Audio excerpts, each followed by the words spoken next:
Diwan Patrimoine, c'est un contrat d'assurance vie multi-support à dimension patrimoniale, ce qui se voit bien d'ailleurs au travers de son seuil d'entrée qui est de 20 000 € de versement initial minimum.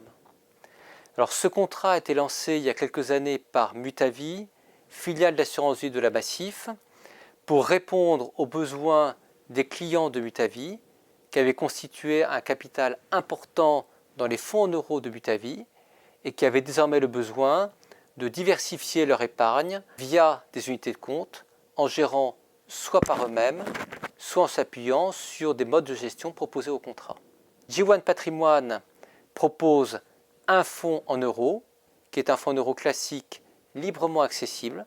Donc ça, c'est un gros atout, puisque l'épargnant peut mettre 100% de son épargne dans le fonds en euros s'il le souhaite, sans aucun plafond de versement. Et G1 Patrimoine derrière propose 3 modes de gestion financière. De la gestion libre, avec une gamme de 22 unités de compte qui émanent de 12 sociétés de gestion, c'est-à-dire qu'on est réellement en architecture ouverte. De la gestion par horizon, avec 3 unités de compte qui sont gérées par OFI, filiale de la Massif, et de la gestion sous mandat piloté, avec cette fois-ci 32 unités de compte qui sont mises à disposition du gérant, le gérant étant là aussi OFI, avec 3 profils de gestion, prudent, modéré, dynamique.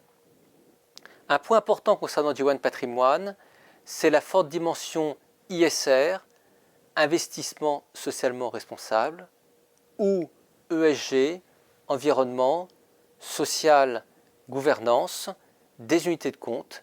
C'est un point clé qui correspond à l'approche de Mutavie et de la Massif par rapport au respect de l'environnement et au respect de dimensions à caractère social. En termes de seuil d'entrée, G1 Patrimoine peut être souscrit à partir de 20 000 € de versement initial. Ça peut très bien être pour un épargnant de Mutavie qui transfère son épargne d'un ancien contrat monosupport vers G1 Patrimoine. Après ça, l'alimentation peut être faite via des versements libres à partir de 1 000 € ou des versements programmés dès 100 € par mois. En termes de frais, G1 Patrimoine bénéficie d'une politique de frais très favorable pour l'épargnant, avec 1% de frais à l'entrée sur les versements, 0,80% de frais de gestion sur les unités de compte, et point important en gestion libre, c'est 3 arbitrages gratuits par an. G1 Patrimoine, quand on le voit son seuil d'entrée qui est de 20 000 €, répond à un besoin de placement à moyen long terme d'une certaine somme d'argent.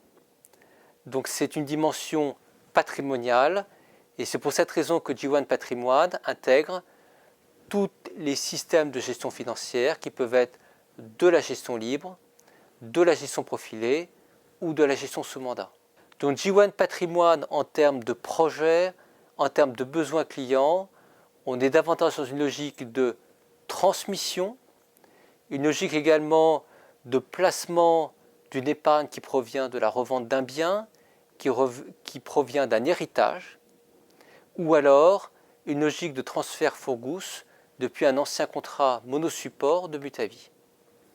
Quand nous notons un contrat en tant que good value for money, en fait le contrat est noté sur une batterie de plus de 50 critères. À titre d'illustration, chacune des unités de compte du contrat a été analysée, a été notée en termes de performance. Donc la note que nous attribuons à un contrat est complètement objective, il n'y a pas de note de gueule et il n'y a pas une bonne note qui est attribuée parce que le label est acheté. En tant que good value for money, nous refusons chaque année des contrats qui ne dépassent pas les seuils de qualification. Alors qu'est-ce qu'on peut dire sur G1 Patrimoine? Tout d'abord, comme élément clé, c'est la politique de frais.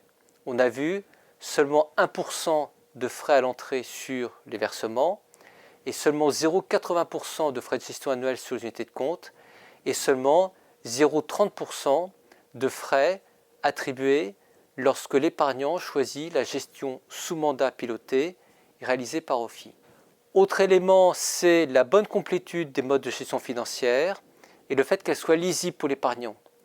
G1 Patrimoine est un contrat qui est compréhensible, ce qui est loin d'être le cas aujourd'hui sur le marché au niveau de tous les contrats d'assurance vie patrimoniaux. Après ça, G1 Patrimoine propose 5 options de gestion financière en gestion libre. Il y a des options très classiques, l'investissement progressif, la sécurisation des plus-values. Il y a une option que nous aimons bien en tant que Good Value for Money qui est très saine pour l'épargnant en termes d'automisation de son placement, c'est le rééquilibrage de l'épargne qui peut être fait de manière mensuelle. Le gros atout de cette option-là, c'est qu'elle permet de réinvestir à la baisse si vous avez une unité de compte dont la valeur a baissé et d'écréter une partie des plus-values si vous avez une unité de compte dont la valeur a monté.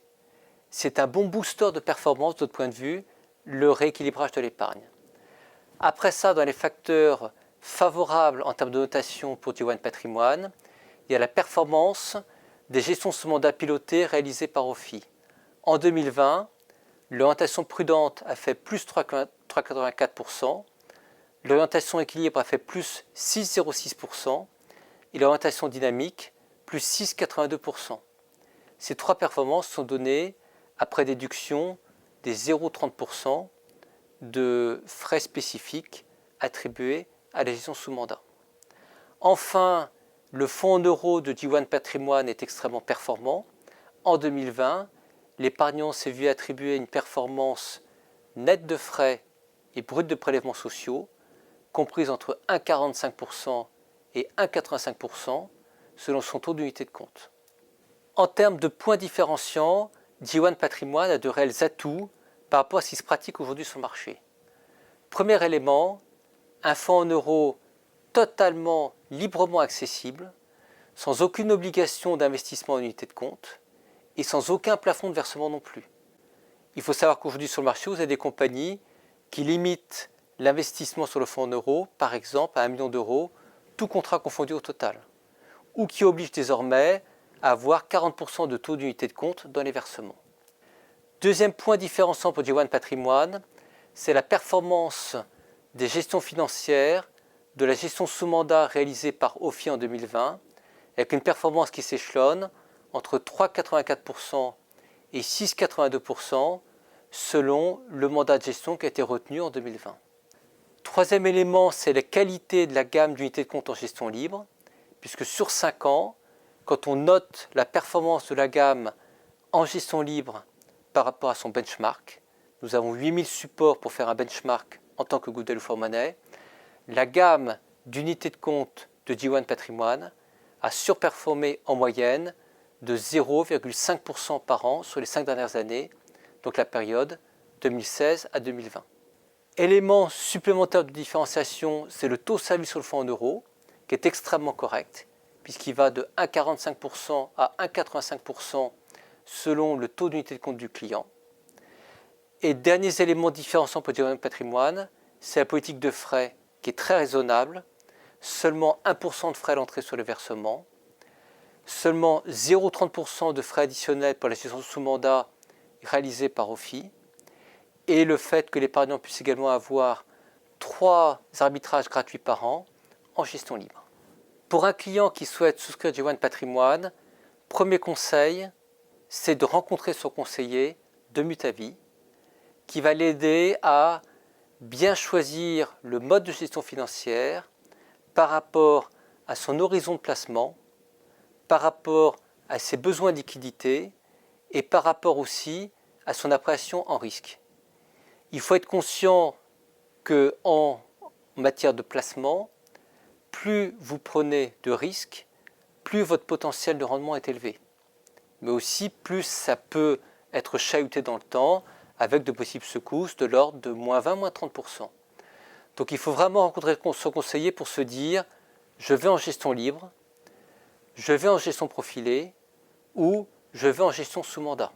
Autre élément de notre point de vue, c'est ne pas hésiter à s'appuyer sur la gestion sous mandat réalisée par OFI, qui nous semble un bon compromis, et le terme compromis est en vue de manière positive, puisque cette gestion sous mandat ne coûte que 0,30% de frais additionnels par an sur les unités de compte concernées, et cette gestion sous mandat a prouvé sa capacité à délivrer une très belle performance en 2020 dans un contexte de marchés financiers qui ont été chahutés, puisque rappelez-vous, les secousses sur le marché financier au printemps 2020 avec la mise en place du premier confinement à l'échelon mondial.